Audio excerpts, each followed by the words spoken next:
Well, hello once again, my friends. I warmly welcome you to another video.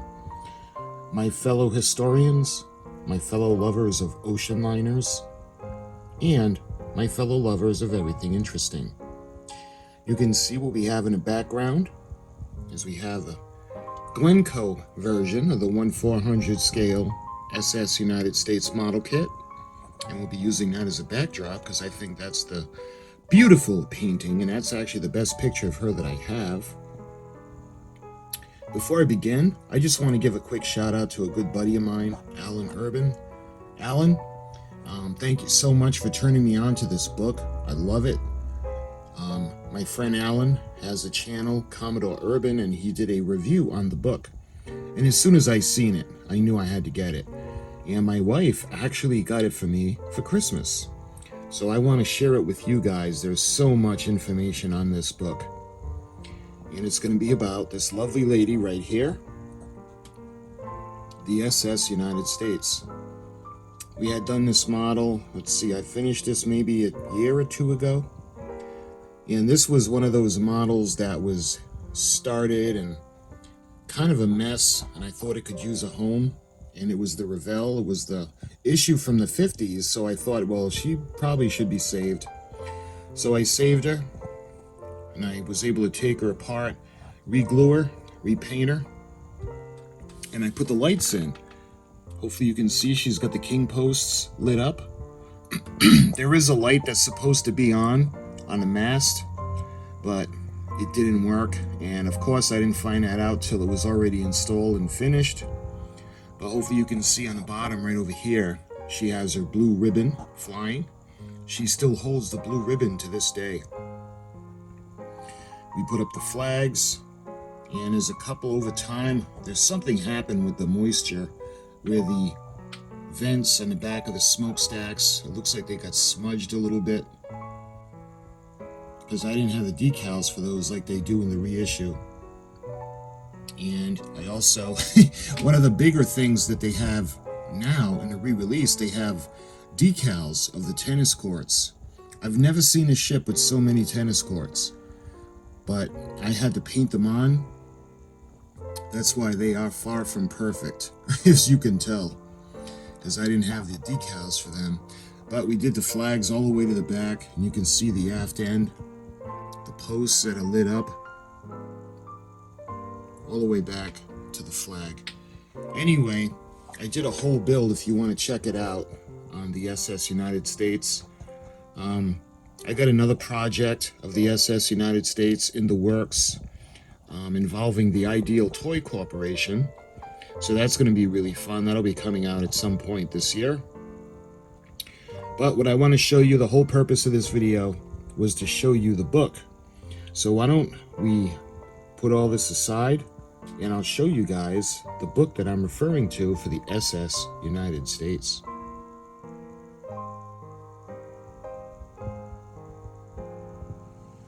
Okay, so the book that I'm referring to, let me put the light on, is the SS United States, an operational guide to America's flagship.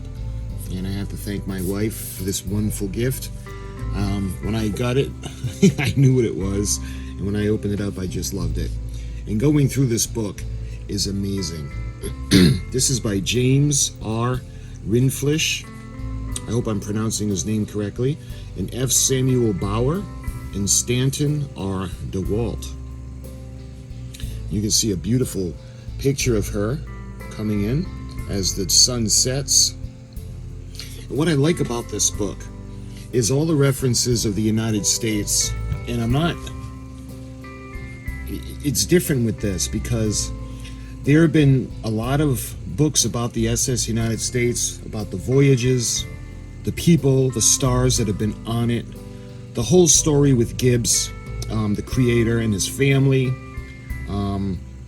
his collaboration with the Navy. There's been a lot of that, but my fascination was always with the ship herself, with the actual ship. And this book it gives us access to so many places of the ship. those of you that follow my channel, you know I showed you guys the ship Magnificent, the 2-book set for the Titanic, and I just love that. That's like amazing. Well, I kind of compare this to those because I've shown you, I've done things on videos on the propulsion machinery, things like that for Titanic that I was able to get through that book. Kind of with this one. In this one, I ended up using bookmarks to show you. I'm not going to go page for page and read you the whole book, obviously. But I have a few points of interest that I want to share with you that are really cool if you're a lover of the SS United States. So the inside cover, well, I had gotten a Shiffer Publishing bookmark that came with the book. And on the inside, you can see the beautiful dark blue picture of the SS United States. And this is the SS United States, an operational guide to America's flagship. And you can see that absolutely beautiful picture. I love that picture of her. I think that's a artist's rendition, painting. It's similar to the one that I have on the menus that I've shown you from the ship. This was released in 2023. And again, this was Shiffer Books. The inner cover, it says, "For Debbie, on June 4th, 1992, the United States is towed through the Hampton roadstead as Debbie looks on from an accompanying tug, courtesy of Debbie Rindfleisch, or Rindfleisch. I hope I'm pronouncing their name correctly. You can see Debbie and look at what's behind her.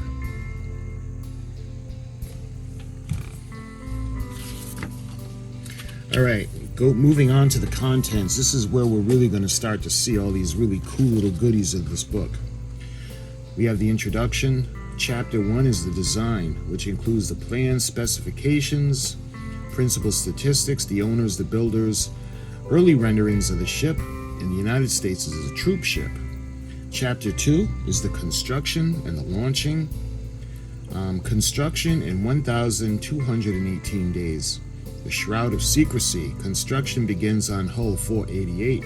Search for fireproof ship. Baby grand piano. Butcher's block. Fireproofing carried further. The launching. Completing construction. Incidentally, the SS United States, you may or may not know, was totally made fireproof.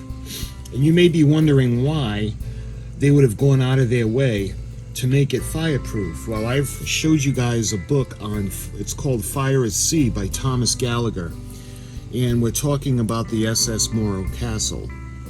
And it was an absolute devastating tragedy what happened to this ship. But this ship ended up catching fire. And I had done another video on this with the book, and I'm actually doing a timeline that I'm going to share with you guys. But you can see the famous pictures of the Morro Castle is when she's off the New Jersey shore and she's smoldering. Very, very sad. Anyway, a lot of the materials used in the ship were highly flammable, and as a result, the ship went up very quickly. Anyway, not to get off topic, but the United States was made almost absolutely fireproof. I think the only things that were burnable were one of the grand pianos and a butcher block, I believe. Chapter 3, we go to the trials of the maiden voyage. The dock trials, builder's trials, and the sea trials. Builder's trial schedule, the official trials, taking the blue ribbon, the guarantee period. Chapter 4 is titled The Grand Hotel. We got the first class, cabin class, the tourist class, shared facilities, corridors and stairwells, passenger paperwork, and baggage handling. Chapter 5 is dining in grand style. The chef and his staff, 3 galleys, the liquors, managing the food, food for the crew, flatware, glassware, and china, maker's marks for USL, china, and silver.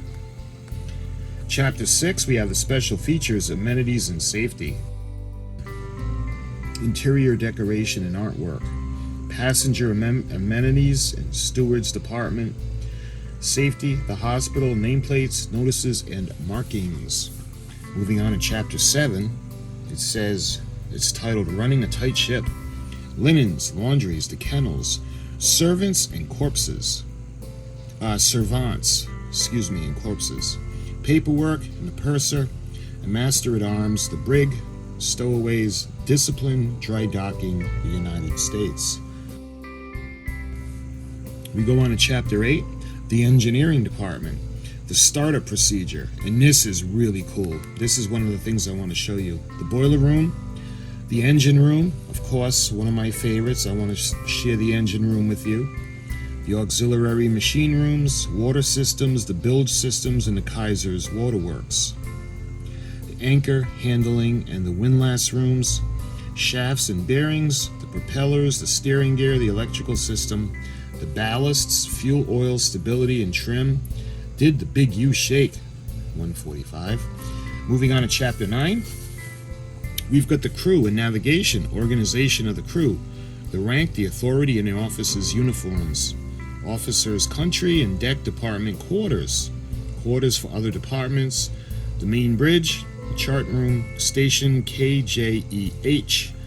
Intercommunication systems, getting the ship underway, and voyage 32 reconstructed. Then it goes into an epilogue. Afterwards 1, afterwards 2, we have the appendixes. And you can see the food substance list for the voyage at 270. The manning lists, layouts of the engineering, log of a rough trip, casualty report, voyage 260 eastbound, and docking the liner, United States, a tugman's view. Glossary, acknowledgments, bibliography, and the index. So there's quite a bit of information in this book. And again, it's got so many amazing photos of the ship. And when I was making this model, there were so many times I was looking for pictures of her at night so I could light the ship. And this is a perfect example of the radar tower or the mast, and it's lit. Let me show you guys what I meant. Well, I wanted to light the ship as she appeared in the docks. And the lights on the king post, and there's a little light in here. I don't know if you can see the wires, but there's a SMD right in there that's supposed to light up, and of course it didn't. I mean, naturally, right? After it got it, I tested it, it worked, it went in.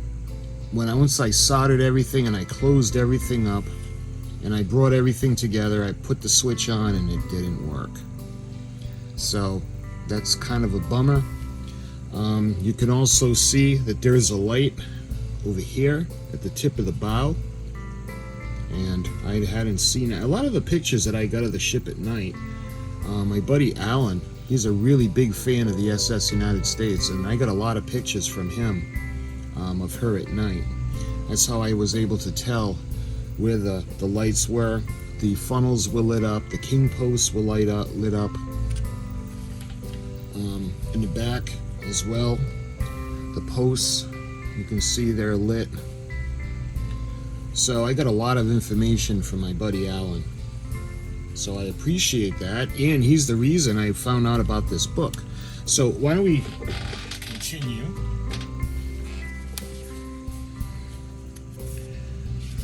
And again, I don't want to go through every page, but show you different CCI travel centers. Cruise International presents tours in the superliner SS United States. This is for September 29th to October 14th of 1984.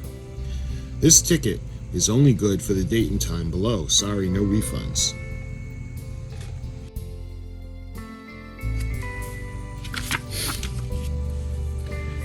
It goes into the design.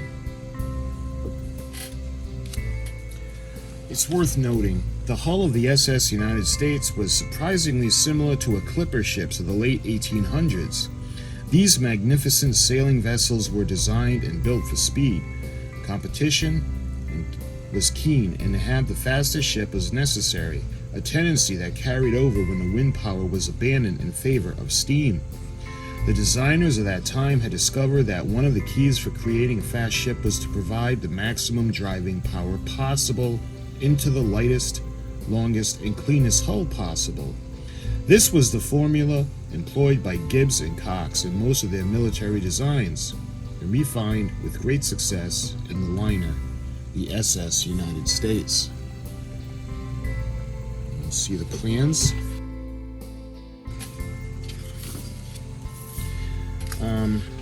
Again, I'm going to flash forward a bit because I have little bookmarks where I want to share with you. Actually, I want to share this is a beautiful picture of her. An elevated view from the stern during construction, courtesy of Huntington Ingalls Industries, Bill DiBenedetto Collections. Look at that. Isn't that awesome? I love that. Alright, let's go to the first mark that I have, and I'm using I'm using postcards from the SS Edmund Fitzgerald. I want to share the letter with you guys. This is really cool. Gibbs and Cox Incorporated, 21 West Street, New York, New York. Please reply in duplicate unless instructed otherwise. This is dated August 6th of 1952. This is from Gibbs and Cox, design agent for the United States Maritime Administration, 21 West Street, New York, 6, New York. 2. William Kaiser, chief engineer of the SS United States, Pier 86, North River, New York. The subject is 12201 SS United States passenger ship, Maritime Administration, hull number 2917. Specifications. The enclosure, confidential specifications for the U.S. Maritime Commission design P6 S4 DSI. Quadruple screw passenger ship for U.S. Lines Company serial number 260. 1. In accordance with your verbal request to Mr. Christopherson, we are forwarding herewith as per enclosed a copy of the specifications for the SS United States. 2. It will be noted that enclosure A is confidential and should be treated accordingly. 3. This communication together with the enclosure will be handed to you by a messenger, and it is requested that a copy of the communication be receipted. Gibbs Cox Incorporated. And you can see where these. It's just really cool. I wanted to share that letter with you guys. And you can see some of the pictures. Welding the keel assembly. The picture was taken on February 8th of 1950, 2 days after the subassembly, and positioned in the bottom of the graving dock. Courtesy Huntington Ingalls Industries. Over here you can see 1950, February 8th. The prefabricated sections of the inner bottom are laid out. These pictures are just amazing. Let's go through a few more of the construction. You can see the just amazing. This is March 3rd, 1950. And you can see the one on the right is May 5th. The one on the bottom, we flash forward to April 1950. And this is June 5th. And this is October 7th of 1950.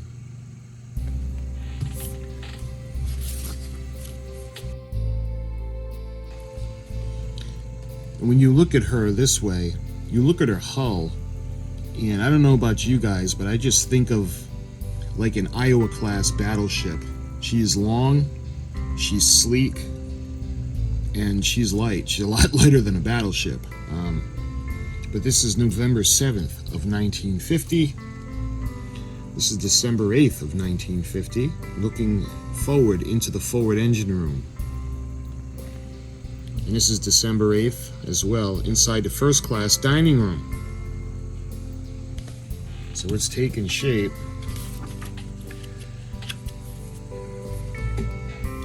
April 6th of 51.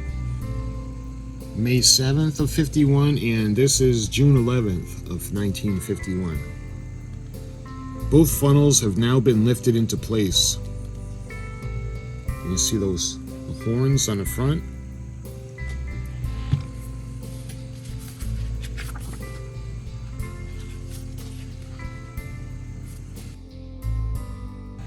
You can see this is interesting. The soap bath, the bath soap furnished to each cabin. And I've actually shown you guys that. I've done a video on this in the past. This is an interesting photo. This is September 9th of 1951. First class cabin. First class cabin class theater. Looking aft towards the stage, courtesy of Huntington Ingalls. So let's try to, again, I don't want to, there's so much to show you in this book. I just want to get to my next bookmark. Again, we're using the Edmund Fitzgerald postcards. So, we want to talk about the brig, the stowaways, and the master-at-arms. The 6-man master-at-arms force was assigned the job of maintaining order and providing police services throughout the ship. As was typical of any small city, a few of the liners engaged in illegal activities. Smuggling was an ever-present temptation to those so inclined, and on almost every voyage a locker would be found to contain liquor, narcotics, perfume, watches, and similar items. Lesser crew vices were gambling, usually in the form of poker or dice, and money lending. Although such activities were strongly discouraged, hardly a day went by without a poker game being broken up. From time to time, serious incidents would occur. Assault, rape, child molestation, robbery, and suspicious accidents affected the crew. While passengers sometimes were best and beset by con artists, professional gamblers, swindlers, and prostitutes, periodically, crew members were found to have been severely beaten. Occasionally, a crew member, usually a bedroom steward, was accused of making unwanted advances to female passengers. At sea, most investigations were handled by the master-at-arms staff and the ship's officers. When the ship was in or near port, if the incident was serious, investigators would be obtained from whatever authority had jurisdiction at the time. The Master of Arms went on duty on the bridge at all times.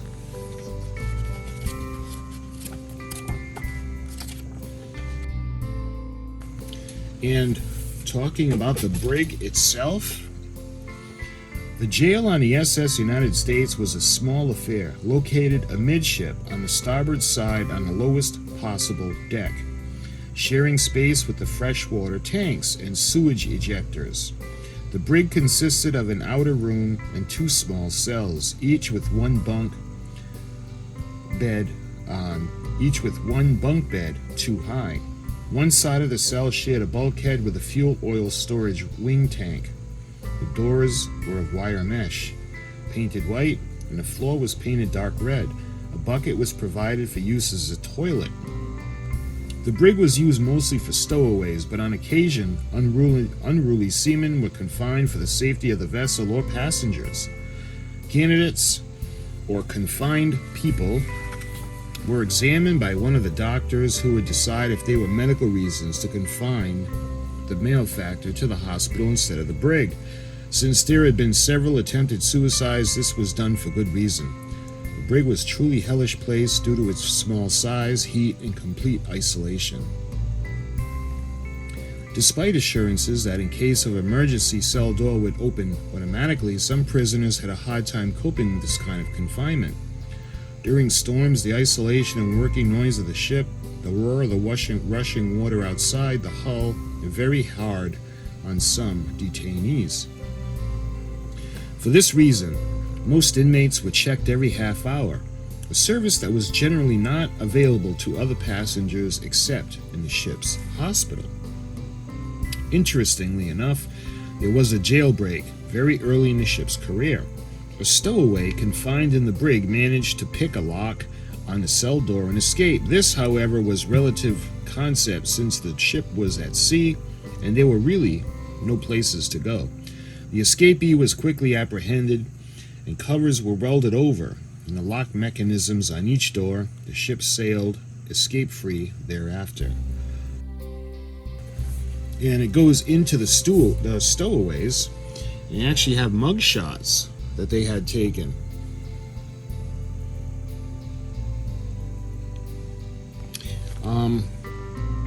On a larger passenger liner, stowaways often are a problem, usually homeless or hunted. These individuals most often come in two sizes, little boys and grown men. Frequently, stowaways would mingle in the crowd of the passengers and visitors to get on the ship. Once aboard, they would try to blend in the woodwork, of which there was very little. And for that reason, were almost always discovered and deposited in the ship's brig. On other ships, stowaways often hid in the lifeboats, since these were canvas covered and had emergency rations and water. The United States lifeboats weren't covered, and as a result provided no hiding places for stowaways. The United States had its share of stowaways. One included a cheeky 11-year-old boy who made it all the way to Europe and back in 1954. A partial listing below is from the ship's papers from 67 to 1969. Names have been omitted for privacy purposes. And again, they show you the pictures or the mugshots.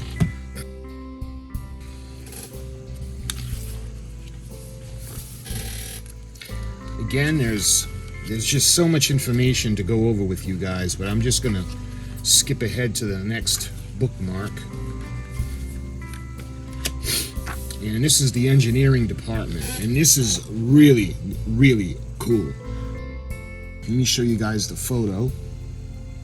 The photo was taken in the cabin of Chief Engineer William Kaiser, standing on the left in the officer's uniform for the retirement of the steamboat, Bill Folian holding the clock. Third Assistant Engineer. On the right is Staff Chief Logue kneeling, and directly behind him, leaning on a desk, is First Assistant Engineer James Roosevelt. Date is unknown of the picture. What I want to share with you guys is the actual startup procedure of the ship. A cold start of the engines to prepare for sailing required 12 hours. In order to run efficiently, the engines had to warm up, and that was a gradually and carefully controlled procedure. And we have the list, and this is going to be so cool. Okay, number 1. Light off watches go into effect at 0001 hours. 2. Enter all absentees in the log. 3. Start number 3 or 5 LP evaporation at 0001 hours on reserve feed from dock is necessary. Number 4 is light off dead boilers at 0030 hours. 5 is change the eastbound main and auxiliary air ejectors, lubricating oil coolers, fire pumps, and auxiliary condensate pumps at 0100 hours. 6 is start lubricating oil purifiers at 0200 hours. 7 is full sea watches for engineers at 0400 hours. Start topping off wash water tanks at 0400 hours. 9. Start lubricating oil circulation at 0430 hours. Number 10. Line up and test run the steam lubricating oil pumps by tripping out the electrical pumps at 0435 hours. Number 11 is raise the steam slowly, having 2 boilers online by 0500 hours. 12 is cut in dead deaerating feed tank, or DFT, at 0500 hours after recirculating as per instructions. Number 13 is start the main feed boosters and feed pumps at 0530 hours. Number 14, have lubricating oil temperature 100 degrees at 0600 hours. 15, get permission from the bridge to turn the main engine with turning gear at 0615 hours. 16, have boiler and engine room split plant operation with main feed booster dispatch split. Number 17, is start the main circulator at 0615 hours. Number 18 is start the main condensate pumps at 0630 hours. 19 is start the main air ejector at 0645 hours. 20 is cut in gland steam at 0645 hours. 21, we got to raise the vacuum slowly to 20 inches mercury by 0715 hours. Number 22, ease the throttles at astern. Guardian valves warm up the main steam lines. Open the main stops at 0950 hours. 23 is remove the turning gear at 0955 hours. 24, raise the vacuum to 26 inches and get permission from the bridge to turn the engines by throttle at 1000 hours. Step number 25, start steering the engine and test at the same at 1000 hours. 26, test whistles and engine room telegraph at 1000 hours. 27, change the ship's service air compressor at 1030 hours. 28, have all the boilers online at 1130 hours. And finally, number 29, vessel leaves the berth at 1200 hours. So we go from a cold start, go through steps 1 through 29. And I thought this was just too cool not to share with you guys. And the other thing I have marked off, again, we're going to the engine room. And they got some really fantastic pictures. The forward engine room, frames 145 to 160. Unit 1 maneuvering board on the right side is for the starboard forward outboard engine. The partially obscured unit 4 on the left side is for the port forward starboard engine. The engineer's long desk is at the center, under the ventilation ducts, and was the proverbial water cooler in the room. All gauges currently read 0. At the engine room, frames 223 to 238, port side maneuvering board with the starboard one partially visible. The aft boards had an extra set of engine telegraphs below the throttle wheels so that the aft engine could still tell what the forward engines were doing. The photo shows a telegraph that was left at stop, while the other one, at left, was left at finished with engines. Unit 2 on the right is for the starboard aft inboard engine. Unit 3 is on the left, and it's for the port or aft inboard engine. This view is looking forward, and the space between the two maneuvering boards shows the watertight door hand wheel for the entrance to the aft boiler room.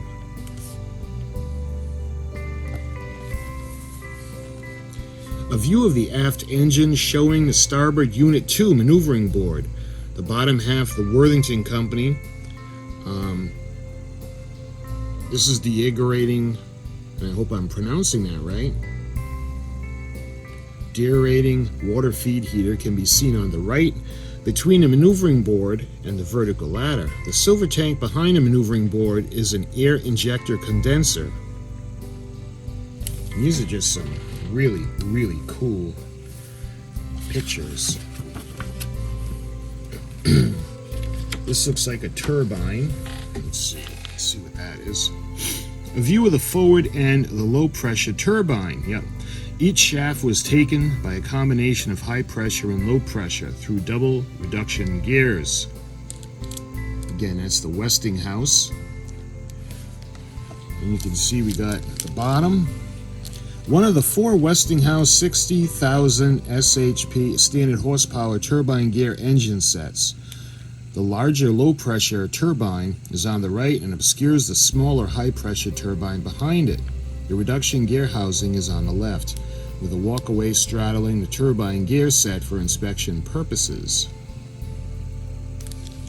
And we have the identification plaque from one of the low-pressure turbines. Normally, rational speed of this turbine was 3,658 RPMs before reduction. So I just wanted to give you a quick little view of the boiler room. And when it comes to the rest of the book, I mean, the pictures in this is just magnificent. they have even a section on the propellers of the ship. The view of the port side showing the propellers forward. Outboard propellers had 4 blades and aft inboard propellers 5 blades, courtesy of Huntington Ingalls Industries. You see the inner ones with the 5. The propeller is placed in the annual dry dock in December of 1955. The white dots on the hull are zinc blocks that serve as sacrificial metal to reduce electrolysis of the hull by the seawater.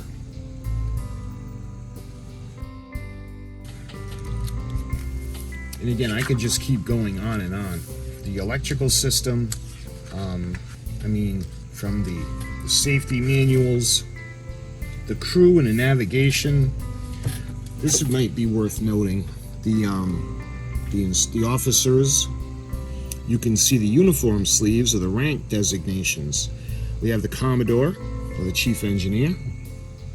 We got the Captain, or Executive Engineer.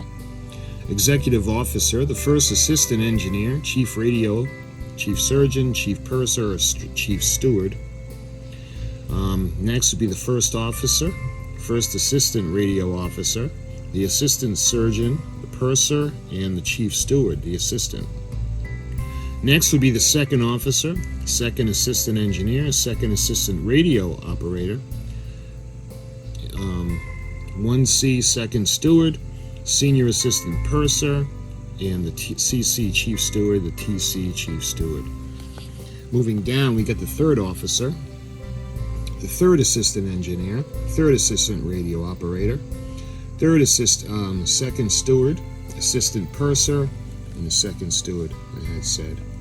The Junior Third, you can see, is one thick bar. The Junior Purser, the Head Waiter, Third Steward, the Second Steward. Moving on to a thinner bar would be the Junior Electrical Engineer. When it starts to break up, we have the Boatswain Chief Carpenter, and then we have the Petty Officer. So these are the uniform sleeves. So I thought that was worth pointing out to you guys. And again, this book is just amazing.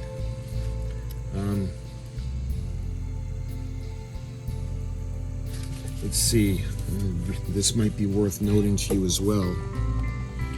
An example of the radio room. The ship dated July 3rd of 1952. This was from the International Corp Empire State Building, New York. Congratulating. Let's see. This is a radiogram. Is there a date? July 3rd, 1952. To the SS United States at Sea. Congratulations to the U.S. Lines for providing our country with the new superb flagship SS United States. She sets new high standards in efficiency, safety, and gracious living at sea. All Americans are indeed proud of her. We at Shinley are happy to make our contribution to the pleasure of the passengers of the United States by arranging to have I.W. Harper, bourbon, Canadian, and other fine products on board. Good luck, fair weather, and smooth seas. And again, I could just go on forever in this book. Some of the photos, the epilogue, where she is now. It goes over, they had plans to make a hotel out of her. I hope those plans aren't dead. As a matter of fact, I'm trying to scrape the money together because for a donation of $1,000, 2 people will actually get a tour of the SS United States, and I want to do that with my wife. I would love to head down to Philadelphia, where she's docked, and get a complete personal tour of the ship. The appendixes, and some of the pictures are just beautiful. And again, this is an illustration. Go into the end of the book, you can see the authors. It is just, this book is like so cool. I'm so happy to have this book. Like I said, as much as I love Titanic, the ship magnificent, as that information is for her, I love this book for our beloved SS United States. The SS United States was the flagship of the United States lines. It was representative of the apex of steam engineering technologies. Designed by William Francis Gibbs, the ship was designed to be both fast and safe. Due to the use of new materials with an emphasis on being fireproof, this book chronicles the design, construction, and operation of the liner. Using many materials taken from the ship itself, the authors detail an intricate interplay of safety operating a 990-foot-long vessel, providing the finest cuisine, entertainment, personal services, as well as running an ocean-going hotel. The book is richly illustrated with many previously unpublished photographs. In addition, included are personal lists, performance and engineering data, transcripts of the ship's logs, and other documents that illustrate a massive undertaking and attention to detail that made America's flagship. And again, this Francis Gibbs right there. And I mean, like I said, if you're a fan of ocean liners, and that's nothing to take away from the stories of the people that were on the ship, because, you know, that's cool. People that are like Titanic, too. I'm in love with Titanic, and I'm more fascinated with the ship rather than the people on board her. But that's just me. I can appreciate all the people that were on board, but the ship Magnificent is amazing for Titanic when it comes to specifications on the ship herself. Well, I equate this book the same thing. From the startup procedures to the engines. I wish Titanic had that for the startup, cold startup, but anyway, that's a whole different subject. This is about the SS United States, and I love this book. Thank you to my wife who got this for me for Christmas. This is going to be a treasure trove of information, and I'm actually looking to do a project on this involving the Ideal Toy Corporation from the 50s, the model. So hopefully that works out, and this will be a whole other reference point for the ship. So my friends, I don't want to ramble anymore. I hope you enjoyed this video, and fellow United States lovers, I hope you enjoyed, and I'll talk to you guys again soon.